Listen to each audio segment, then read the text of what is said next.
خلک خو د سهار مونځ هم ډېر وختي کوي په روژه کې بیا څه دپاره چې یاره وده شمه داسې مه کوئ داسې مه کوئ تاسو وګورئ ما ته په دې شپږته حدیث داسې معلوم دی چې نبی علیه السلام مبارک د سحر د اذان نه تر نور خاطه پورې د خوب نه منع کړې ده ډېر حدیث داسې دي چې مبارک فرمایي دا ټیم به خوب نه کوئ ولې یو حدیث مبارک کې وایي دا خوب جهالت دی دویم حدیث مبارک کې وایي دا خوب د بیماری سبب دی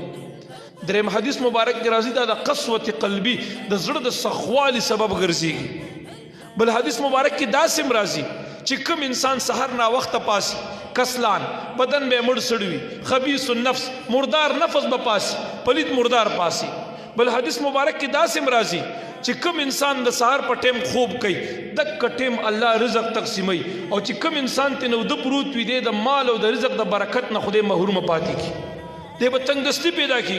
د جون برکت بینی د رزق برکت بینی دغه ټیم خوب مکوا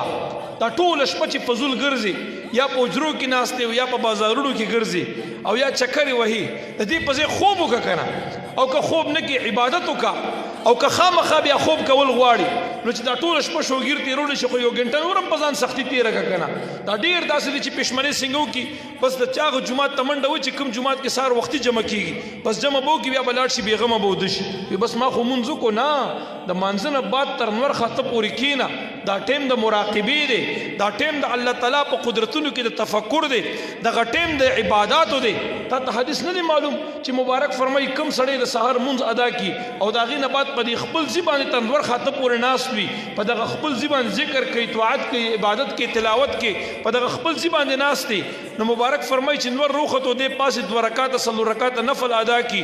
دومره اجر او ثواب دی لکه چې دته یو قبول شوی حج او د یوې قبول شوی عمره اجر او ثواب په دې باندې ملو ګرځي هر ورځ یو حج کولې شي د عمره ثواب ګټل شي کینه د اشراق پوری کنه سحر مونږ چې کولو تر اشراق ناشته کوا او مونږ دومره وختي مکوا مونږ به غلسن پر ایرنای باندې بکې زمونږ د امام صاحب رایم دا مذهب هم دا